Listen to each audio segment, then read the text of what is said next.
questions that you want to ask so we can have a really good discussion over the next 50 minutes or so we have together as well. So, um, I'd like to start by saying that health is one of the strongest and most motivating reasons we have for climate action. It's relevant to everybody, and it's something that really resonates with everybody because you think about not only your health, but the health of your family, your friends, your community. All of those things are very powerful and very compelling reasons that make this very real and urgent and human. Unfortunately, in many forums, health is still understood in really clinical terms, such as hospitals, emergency responses, disease control. And although these things matter, they don't capture the full picture of what keeps people well. So health is relational, and it's shaped by place and identity and relationships and culture and environment and all of the systems that sustain everyday life. When we look at it this way, it becomes really obvious that climate and health adaptation is not something that's waiting to be invented. It's not something that we need to start afresh with. It is already happening in ways that are really deeply rooted and deeply lived and deeply effective. People and communities are adapting through how they manage land and water and how they maintain cultural and social strength through climate extremes. This work has protected well-being for generations, even if it's not always recognised in the ways that institutions define health in the very policy terms that we often do. This said, global frameworks for health adaptation still privilege what can be easily counted and what fits within existing program structures. This is not an accidental gap. It reflects systems shaped over time by unequal power where certain types of knowledge are formalised and funded and others are made invisible. This panel acknowledges what has always been true, that adaptation centred on community, culture and connection is already delivering climate and health outcomes and has been for generations. Our panellists bring lived experience of that work. They understand adaptation not as an abstract policy exercise, but as something really grounded and practical, caring for ecosystems, strengthening community resilience, sustaining knowledge systems and responding to the realities of climate change as they unfold. These perspectives remind us that climate adaptation and climate justice are inseparable because the impacts of climate change are shaped by the same histories and systems that determine whose knowledge is valued, whose health is protected, and who has access to resources. So I'm now really excited to introduce our panel and step back to the expertise of our panellists. So sitting next to me here, we have Josie Alec. Josie is and I'm very sorry for my pronunciation, a Karuma Mathodinera woman. Who's a passionate teacher, artist and singer-songwriter. She is Australian Conservation Foundation's First Nations lead and serves on the board of directors for the Royal Flying Doctor Service of WA. She's also the founder of two Pilbara-based businesses. Welcome, Josie. Amber Rose Atkinson is a Gumbaynggirr Nyami from the mid-north coast of New South Wales. She very recently finished her PhD, which is on environment, climate and health as well. So welcome, Amber Rose. And then finally, and not least, we have Holland Panapa, who's a project officer with the Tuvalu Climate Action Network, which is a leading NGO in fighting climate change in Tuvalu. So welcome as well.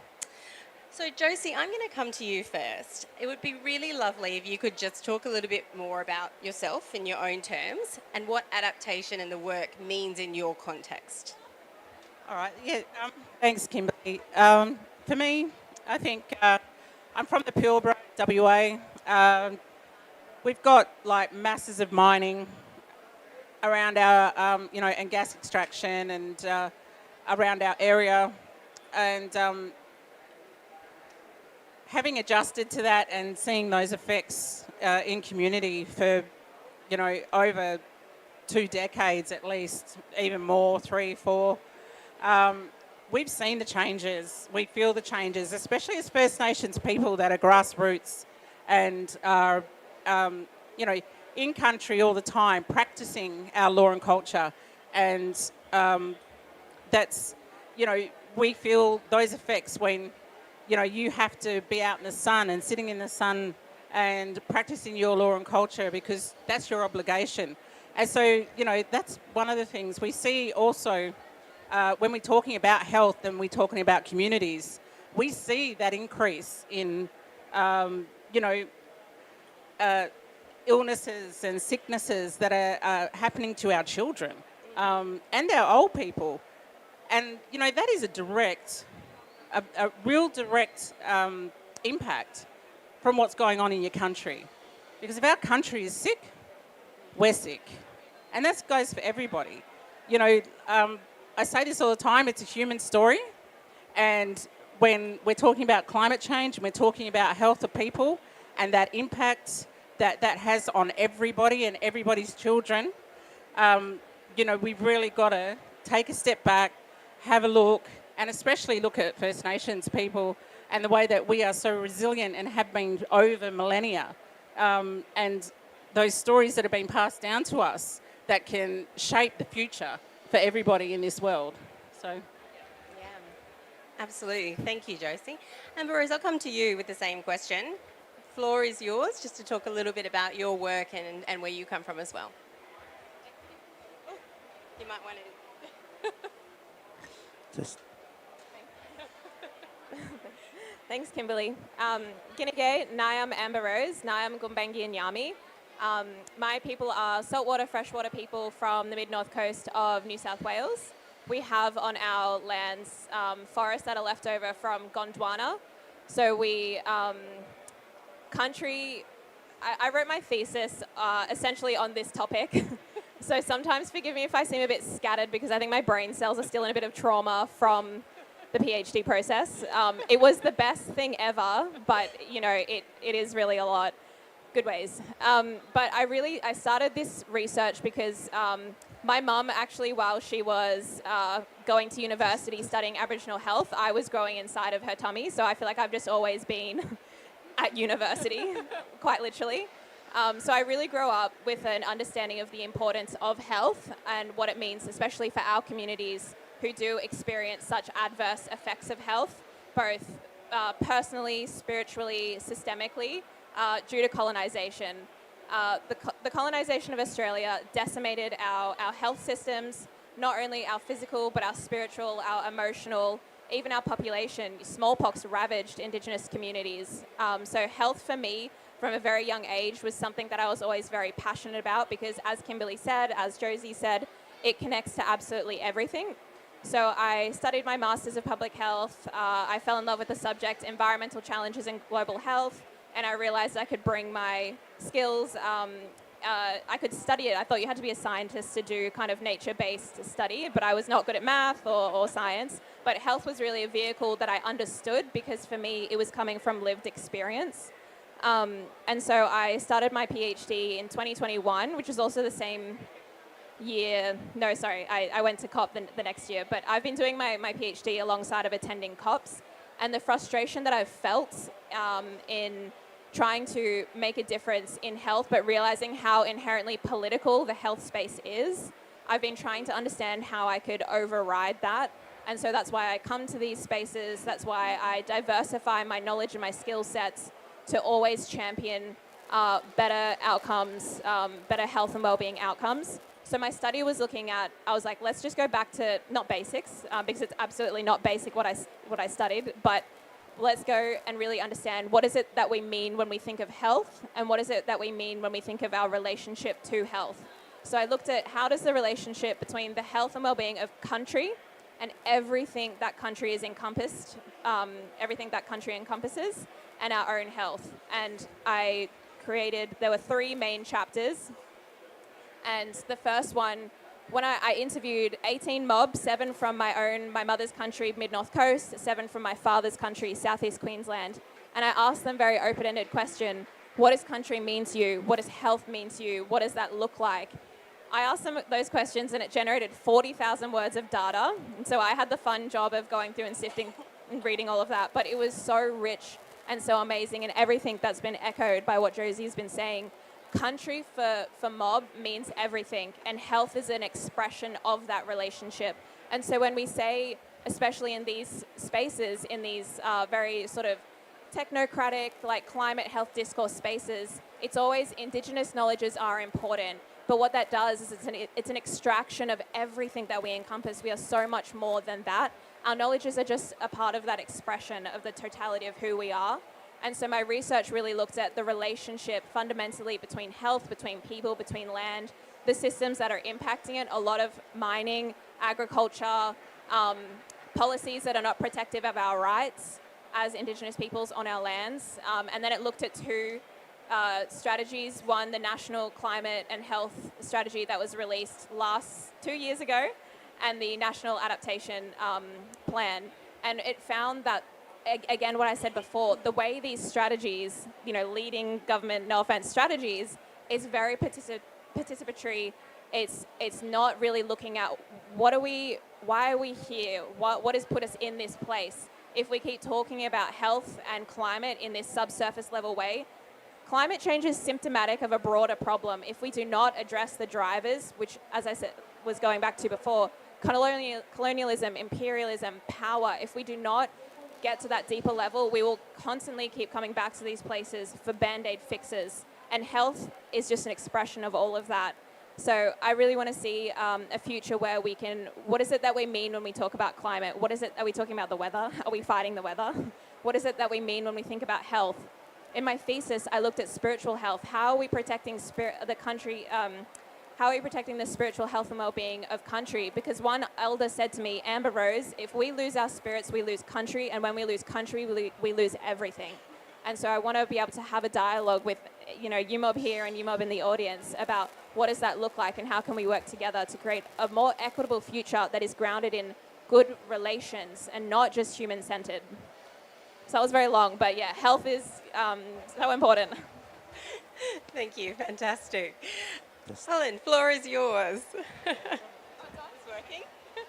thank you, Kimberly. Well, as what Kimberly have introduced, my name is Holland. I am from Tuvalu, and I work for the Tuvalu Climate Action Network. And what I need to share with you guys is the context of Tuvalu, because it's really important, because most of the things that will be discussed later on will be because of the, I mean, it's important that we know the context, and then for us, it's That's better. I think. yeah, it's important for us to know the context of Tuvalu, so that, because later on during the discussions I will be sharing some of the adaptation works that are happening right now in Tuvalu, and we've experienced that initially is to address the impacts that the people are facing. And if we look on the other side, we'll see that it's also addressing health issues that we're facing in the communities in Tuvalu. So Tuvalu is a really small island. It's 26 square kilometer sized landmass, and it consists of 8 low-lying atolls. So there's no mountains, there's no rivers. What we rely on in terms of water is rainfall. So we collect rainfall using water catchment. Um, yeah, and in terms of the soil, even the soil is, Tuvalu is experiencing, we witnessed and experienced salt water coming from under the ground, like almost every month during spring tide and high tides. Uh, Now, with the saltwater intrusion, um, people can plant, right? You'll have to use innovative ideas, whether you use hydroponic gardening, for you to have access to um, uh, healthy healthy foods. So right now, since this is the case, people tend to supermarket. Even the cargo ship arrives uh, once in a month, which it's not enough. So people has to be innovative and be strong, and have the courage to actually plant, and in order for your family to have access to healthy diets and all of that. So uh, in terms of adaptation means everything to us. I mean, you you have to adapt to the changes. We are at the forefront of uh, uh, we are Tuvalu is at the forefront of climate change, and we've experienced a lot. It's traumatizing in some other ways, but the people I've seen the people have the courage to and have the capacity as well to really adapt to the changes that that we're facing every day. And so yes, what I'm trying to say is that adaptation uh, is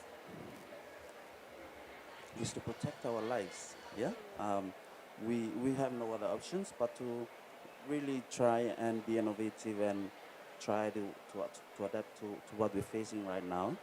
Um, yeah, agriculture, water, and land. This this is what defines us. We don't have access to fresh water from rivers and all of that. But with the catchment that we have and the kind of weather as well, it's very dusty when it gets hot. And with that dust going up to the rooftop, that is where the lives are. Like that, what determines what's in the water tank, uh, the water quality. I mean. So yeah, I'm looking forward to really dive into this discussion and to share more a little bit on the how uh, the efforts and adaptation project initiatives that we're doing right now really addresses some of the health issues that we're facing right in Tuvalu. Thank you. Fantastic. Thank you so much. So we'll come to the audience now because what would be fantastic is if we can generate some really good discussion. So any questions, points, things you want to bring up for any of our panelists, please pop your hands up. Yes, up the back. We might. Thanks. Hey, my name's Dave. I just had a question on spiritual health as well as how you feel about, I guess, the lack of dialogue regarding spirit, regarding connection to country at COP. I know that this is the COP that's positioned as the COP with the most indigenous representation, but I think, especially in these high-level conversations, within negotiations, there's a big lack of conversation around the importance of spiritual health. So I wanted to get what your thoughts are on how that could be integrated, especially considering if COP31 is held in Australia, what visions of that would look like for you all. So. Can I? I'll just answer that. Like, we're talking about it right now, which is amazing. We've got people, we've got our Indigenous, our young guys, all talking about this, and it's something that in Australia, especially like First Nations people, we've been so suppressed, and our culture's been so suppressed. So we haven't been able to, we bring our spiritual, entity with us everywhere we go. It's the footprint we have, and it's what our connection to country. And it hasn't been spoken about a lot. Our songlines, the way that we connect with people, the way that we connect with people and Indigenous people all around the world. We're starting to recognise now, we're starting to integrate that language into the wider communities and the international communities because we all understand it innately because we're born with it. It's in our DNA, right? And so, and I think for myself, I'm a spiritual healer and I come from very, very, strong spiritual Mabbarangara people who are my ancestors, my mother, my grandfathers, my grandmothers. And so that tradition has never been lost. And I'm stolen generation. I was taken away from my mum and when I was 1 year old, but I took my family back. But I never ever lost that inside of me, that healing, that that tradition, that custom, because it was a part of me. And as I grew up, even though I wasn't around it, but when I went back to my mum, and I had 15 years with her, and so did my children,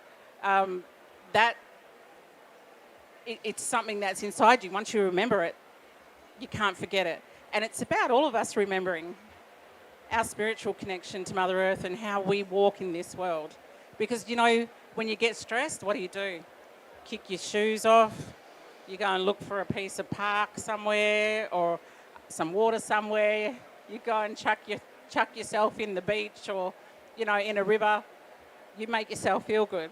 And that's the spiritual connection. And that's exactly what we need to start, talking about, getting out there to the world and then bringing it to the higher levels, creating that space within governments and, political agendas of spiritual wellness, because it is everything that we are and people have forgotten.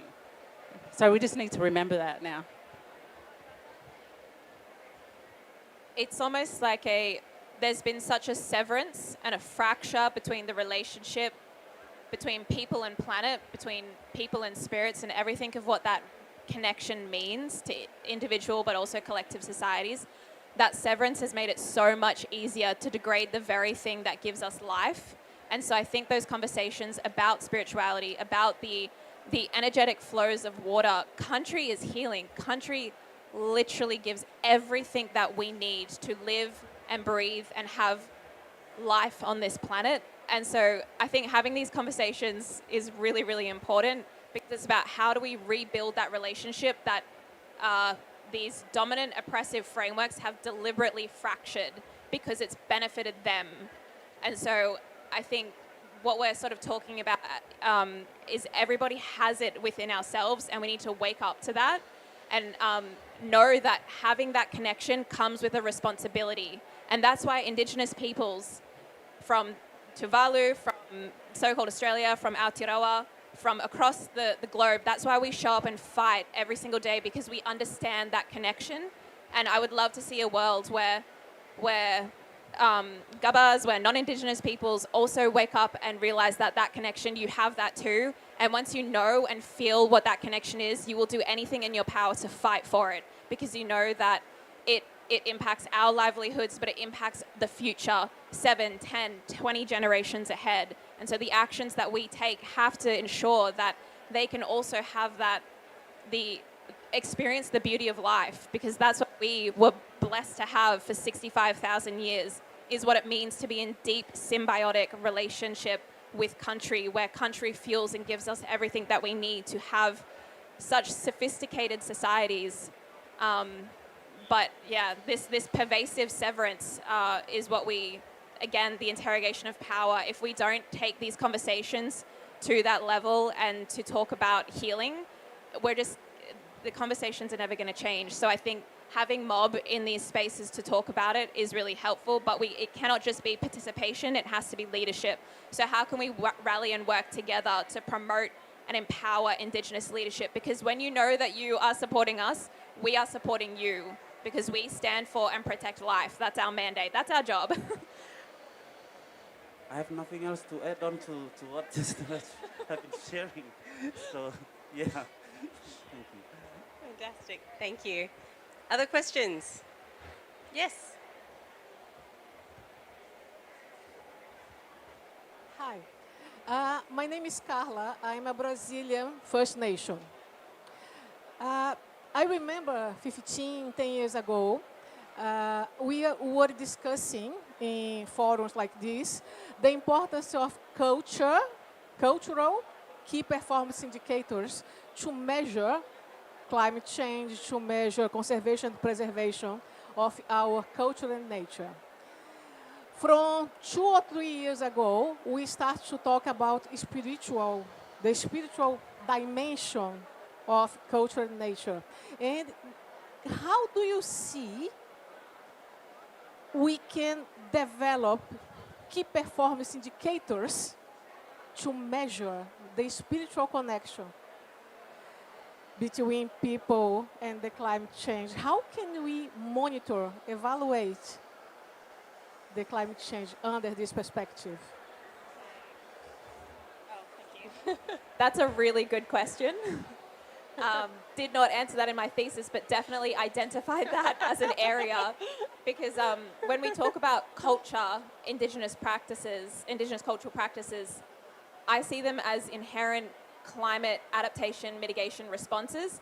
That's not why we do it. It just happens to be in a language that non-Indigenous peoples can understand and see the benefit of. For example, in my cultural burning is a deeply spiritual practice.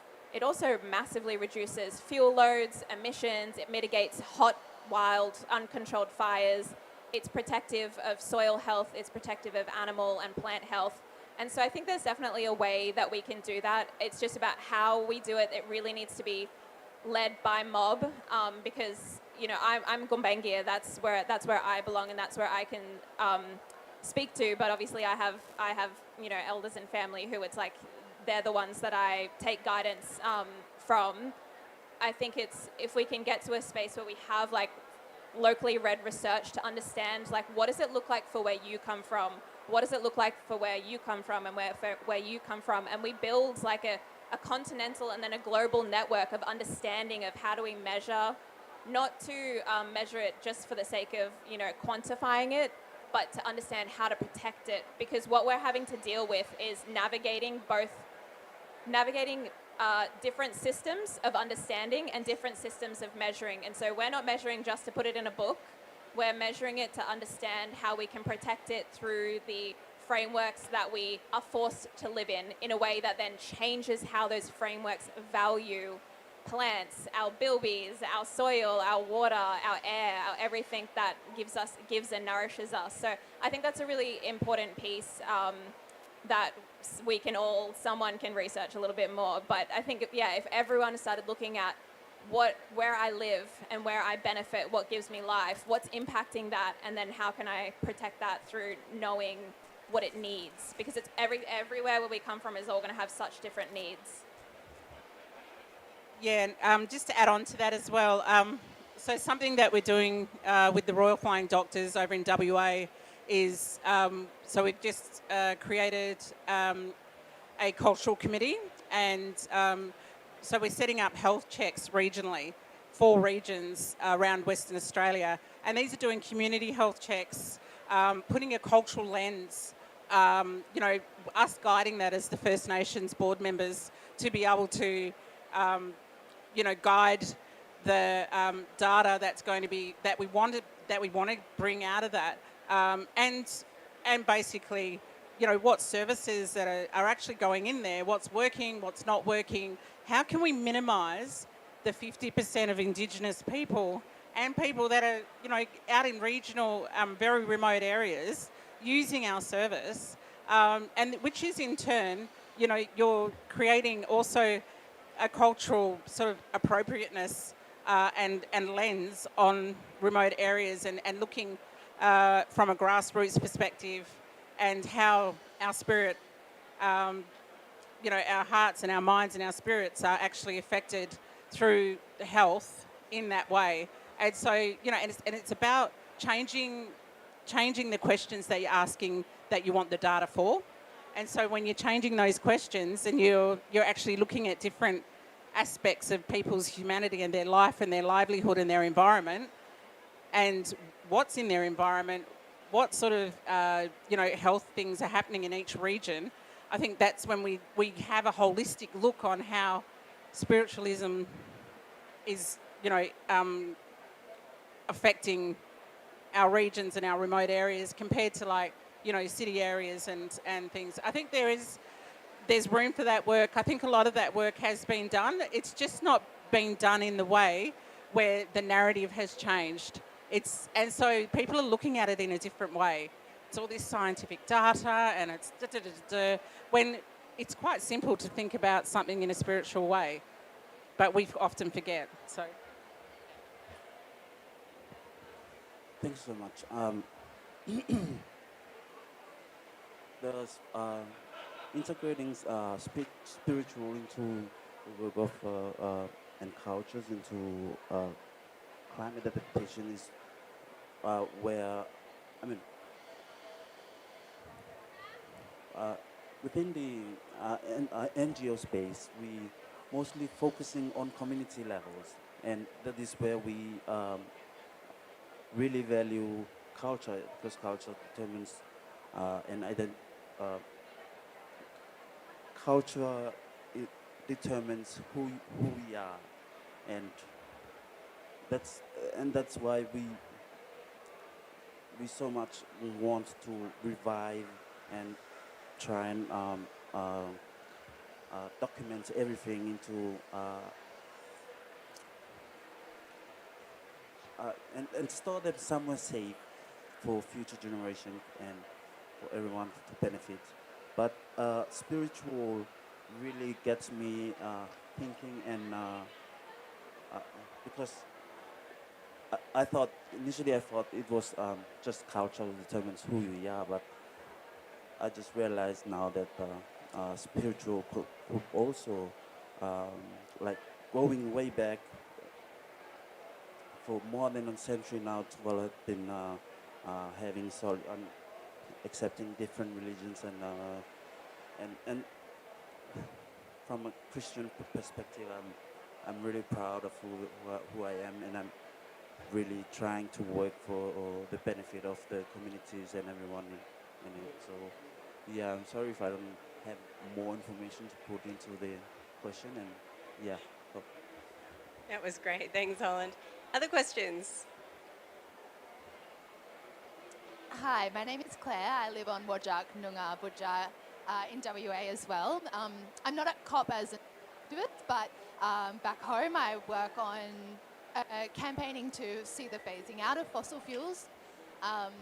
We, Ghana, extractive industries are really harmful to the health of everyone, but particularly because they are so often happening on traditional land, but also at the same time, arguments from a lot of fossil fuel companies that they're injecting a lot of money into local communities' healthcare. So I would just interested to hear you maybe speak to your perspectives on the intersection between and the impact of extractive industries on health of communities. Thank you. I've seen it firsthand. Families, kids, sick, bronchitis, 50-degree heat. Everything that comes with that climate change, it comes back to adaptation.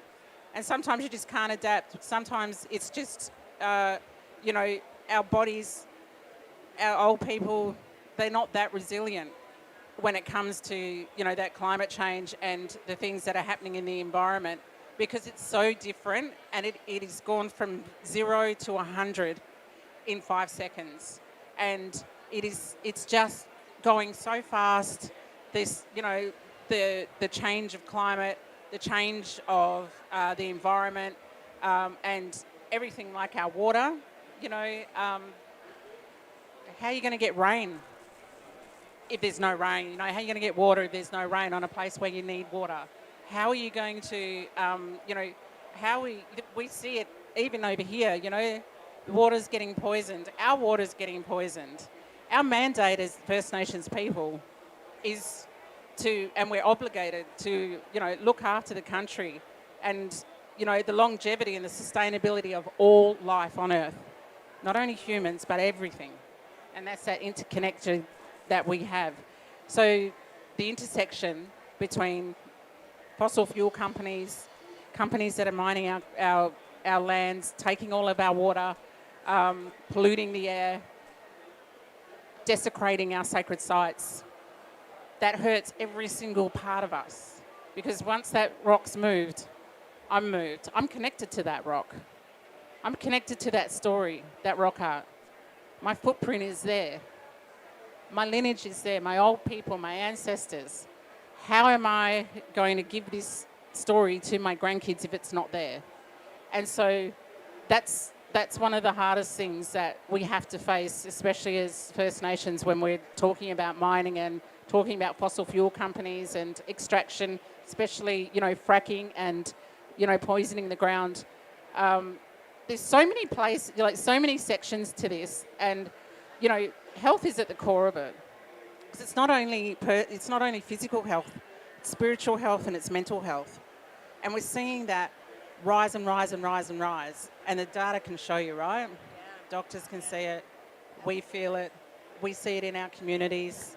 I think it's it's huge. There needs to be a major decoupling of the way that the fossil fuel industry is entrenched in our government from health systems, education, program service support. You know, I don't know if anyone remembers, Arnie Polly was here a couple of days ago talking about the influence of fossil fuels companies' sponsorship on our sport. Subsidies, like there obviously needs to be such a mass decoupling between the power of its tentacles in our government, and it's difficult as a citizen, for lack of a better word, even though that sounds really intense, you know, of Australia to see how much our government does not have control because an industry is controlling it more than its own people. And so how do we build trust in the entity that is designed to represent us and represent our interests, our needs, and our futures? So I don't know if that's a little bit too, you know, whatever, but we really need to work, I think, as the people of so-called Australia living on unceded Aboriginal lands to hold our government to account in the way that it couples itself to an industry that is harmful to life. Thank you for the question on fossil fuels and business extracting minerals. Personally, coming from a perspective from Tuvalu, Tuvalu is a very small island, as I mentioned before. Oh, sorry. It's okay. I'll do that. I could comment on the at the international level because we don't have fossil fuel burning of fossil fuel and all that extracting minerals from the underground because we don't have minerals underground. But we only feel the impacts on our people, communities, because of developed countries doing business. I understand they have business. I understand they're looking for profit, but with profit, it could also benefit a lot of people, the communities, their families. But sometimes, if you look at the bigger picture, there's other people that will get affected from these fossil fuels and all these profits. So in Tuvalu, coming to the national level, we also practice extracting, but we're doing adaptation measures to protect the coastal area. So we're extracting from the lagoon to the coastal area to really protect the land from getting erosion. So while we're focusing on protecting this side because it's the most vulnerable to most of the communities in the capital, we are causing trouble on the other end of the island. We're trying, soil from that end of the island will get erosion as well. So erosion, while we're trying to adapt to the impacts that really impact communities, we're also causing another issue for us to look for a measure to really adapt to the. So looking at your question, it's really nice, considering that. I mean, for me, I personally view it as I always put the blame on developed countries, but I can't really force them because they I'm sure they understand what they're doing, but we'll try. Thank you so much. Thank you. Okay, we have about 8 minutes left, so now is your final chance if you want to ask anything. Hands up so we can come to you. Yes. Tuatahi, mihi ka tika ki a koutou, i o koutou whakaro, i o koutou kōrero kia mātou. I'm Anahira, big fan from Aotearoa, New Zealand, alongside Te Kahu Pōkere who are actually preparing for the event, or otherwise they would have loved to have come to see your amazing knowledge sharing with us all in the audience. My question to you is, you are tuakana or elder, you are older siblings to a lot of Indigenous peoples around the world, including ourselves in Aotearoa, New Zealand. I'd love to hear what you'd love to say to your Indigenous brothers and sisters on this particular topic to support their own journeys within the climate adaptation and health intersectional space. Kia ora. Feel free to, whatever that looks like to you, whether it's waiata, song, poetry, a statement, whatever it looks like, really keen to hear all of your knowledge. Thank you. Darandeng, for your beautiful question. When I heard you speak, it really goes to the core of what we've been talking about and what we feel about why we're here. And I think we need to step into that feeling and remember, because we so intellectualize everything that's happening to us that you forget what it feels. Well, maybe, I don't know, some of you, but it can be easier to want to problem solve or to just think our way out of it. I think we really need to step back into our hearts rather than our minds. And when you were speaking, I could feel that's what we need more of as Indigenous peoples, as Indigenous relations, because we have so much pain.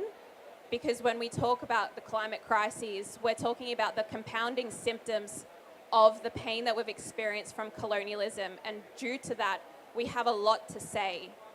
And I think in order to be able to come together, to unite and collaborate and get back into that relation with one another, we have to create space for that pain and for that healing and for that love so that we know our story. I want to know your story. I want to know the story of your people and every other Indigenous person and context here, because we have been so oppressed by such similar regimes. And the way my feeling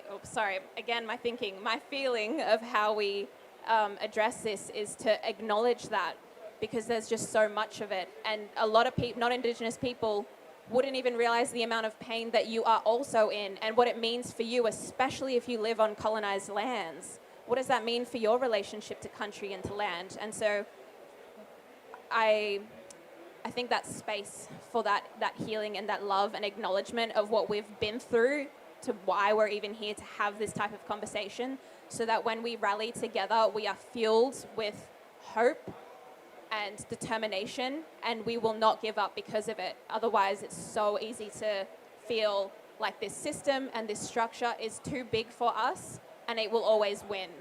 And so we just have to have, my feeling is space for that feelings. Could you please repeat your question? Of course I can, and I'm sorry. I actually need to clarify also mihi to you, brother, from our beautiful island nation of Tuvalu, and all of the work that your people are doing to save your population from climate displacement.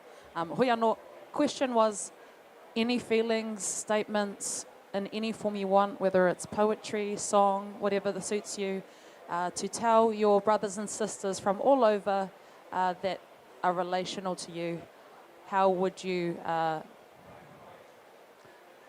encourage them to explore this intersection, this connection between health and climate?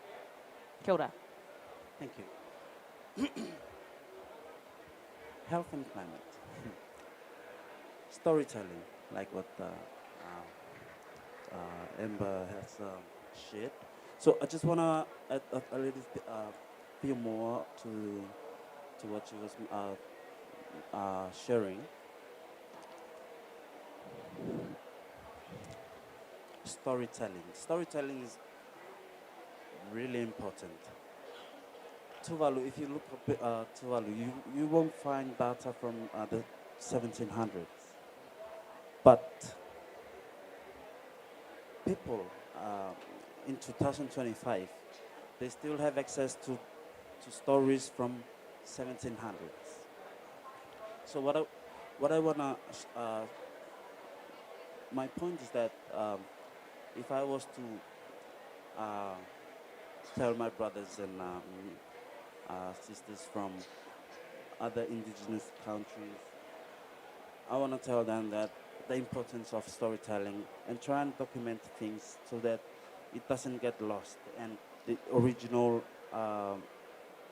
knowledge or traditions or whatever you have in your communities stays original. And so my point is that I agree with storytelling. I agree with documenting things and store them in somewhere where it's safe, um, whether uh, it's in physical form or virtual or online. It doesn't matter. The important thing is that um, we hold on to our cultures and traditions, and we try and use our traditional knowledge and everything that we got to adapt to the changes and for us to have a resilient life. So, yeah, thank you. Thank you. We've got 1 minute, Josie, so I'll give the last Okay. word to you. All right, well, how fitting because I'm going to sing you a song. And I'll sing you all a song, my brothers and sisters and everybody here. Um, this is from my heart, it's from our songlines and from our culture and our love. Sang it yesterday, I'll sing it all day, every day. This is about going to the rivers, going to talk with Bubble Mingala, and bringing all our sisters and brothers with us. So, Naandari bangari na unduala, babu nuangai unduala, kwai kanangari ma unduala, unduala wanganjari. Kwai turua the kanangari ma, kwai kanangari ma, kanangari ma. Kwai turua the kanangari ma, wunduala baba no angai, wunduala baba no angai, wunduala baba no angai. Hee, hee, hee. There you go. Thank you so much. That was such a beautiful way to end. Thank you. Amazing. Thank you all so much for being part of this today. I feel very lucky that I've been able to participate in this knowledge sharing, and thank you so much to our absolutely fantastic panel. Thank you. All right, and we're done. Thank you.